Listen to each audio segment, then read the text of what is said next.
안녕! 경이로운 사회의 진경수입니다. 오늘은 우리가 매일 살아가고 있는 이 사회를 조금 다른 시선으로 바라볼 수 있는 주제를 가지고 왔습니다. 바로 개인과 사회의 관계를 어떻게 바라볼 수 있을까라는 건데요. 이건 단순한 철학적 질문이 아니라 사회 문제를 이해하고 해결하는 데 꼭 필요한 관점이에요. 이걸 설명하는 대표적인 두 가지 이론이 있습니다. 바로 사회 실제론과 사회 명목론이에요. 먼저 사회 실제론부터 그럼 살펴볼게요. 빨리 꺼야겠어. 사회는 개인보다 더 크고 실제하는 존재다. 사회 실제론입니다. 사회 실제론은 이렇게 말해요. 사회는 단순히 개인들이 모인 집단이 아니라 개인과는 별개로 실제로 존재하는 독립적인 실체다.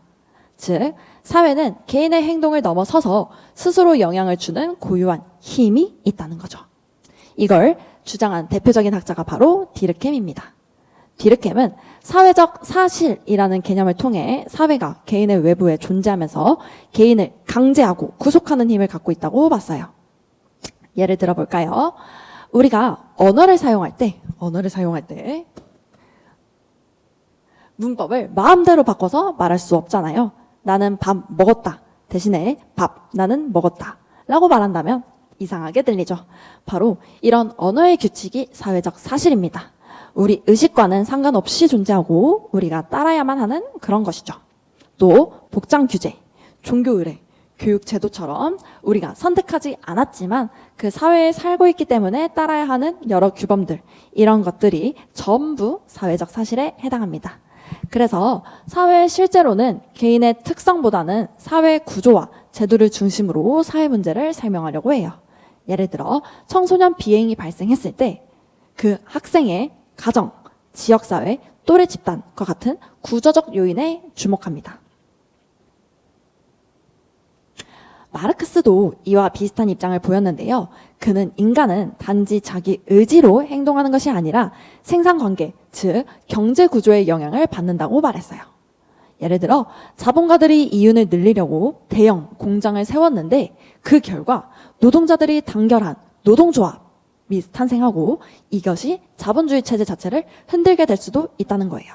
이처럼 개인이 의도하지 않은 결과를 사회에 낳을 수 있다는 것, 이것을 합성의 오류라고도 말합니다. 하지만 이들은 또 이렇게도 말합니다. 사회는 개인에게 영향을 주는 것은 맞지만 개인이 사회를 변화시킬 수도 있다고 봅니다. 디르켐은 사회적 사실이 변화 가능하다고 했고 마르크스는 노동자 계급의 혁명적 실천을 통해 구조를 바꿀 수 있다고 봤어요. 사회는 개인들의 이론일 뿐이다. 사회 명목론입니다. 이번에는 사회 명목론에 대해서 자세히 살펴볼게요. 이 이론은 사회 실제론과 반대예요. 사회는 실제하지 않아. 그냥 개인들이 모여있는 집단에 붙여진 이름 뿐이야 라고 주장합니다. 중요한 건 오직 개인입니다. 즉 인간은 자유의지를 가진 존재로서 스스로 사고하고 행동한다는 것이죠. 그래서 사회 명목론은 개인의 심리, 감정, 의식에 더 관심을 가지게 됩니다. 예를 들어 아까와 같은 비행 청소년 문제에도 사회 실제로는 사회 구조에서 원인을 찾았다면 사회 명목론은 이 아이의 감정 상태, 스트레스, 인성과 같은 개인적 요인에 주목하게 되죠. 이 관점은 자유주의, 개인주의, 그리고 사회 계약설과 깊은 관련을 맺고 있습니다. 로크, 홉스와 같은 학자들은 국가는 개인들이 서로 계약을 맺어 만든 결과에 불과하다고 말하죠. 즉, 사회는 개인들의 필요에 의해 생겨난 것이지 독립된 실체는 아니라는 것이에요. 이 관점의 장점으로서는 개인을 주체적이고 능동적인 존재로 본다는 겁니다. 사회를 바꾸는 건 개인이다 라는 메시지가 전달되죠. 하지만 단점도 있습니다.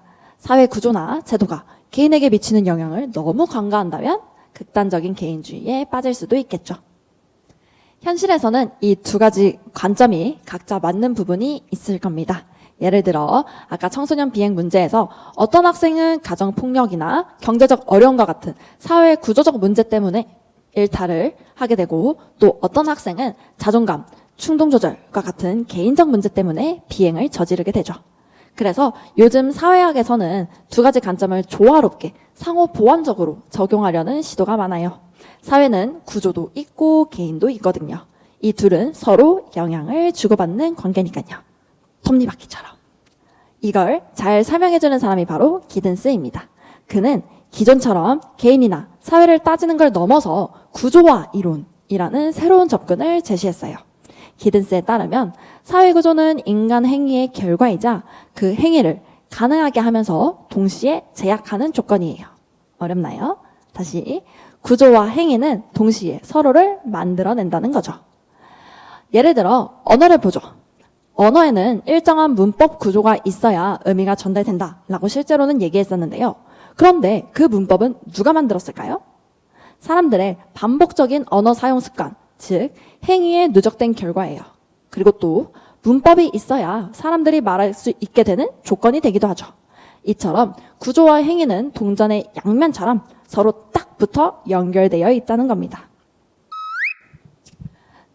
정리해 볼게요. 사회는 개인을 넘어서는 힘을 가진 실체라고 보고 사회의 명목론은 사회는 실제하지 않고 개인이 전부라고 말해요. 그리고 기든스의 구조화 이론은 이 두 입장을 통합하여 구조는 행위의 결과이자 조건이라는 관점으로 설명하죠. 이 관점들은 단순히 이론이 아니라 우리가 사회를 이해하고 바꾸는 데 필요한 도구입니다. 사회를 탓하기 전에 개인의 책임도 살펴보고 개인을 비난하기 전에 사회 구조가 어떤 영향을 미쳤는지도 따져볼 수 있어야 돼요. 이런 균형 잡힌 시선이 지금 우리 사회에 꼭 필요한 것은 아닐까 생각하게 되는 주제였습니다. 오늘 수업은 여기까지. 그럼 다음 시간에 또 만나요. 안녕.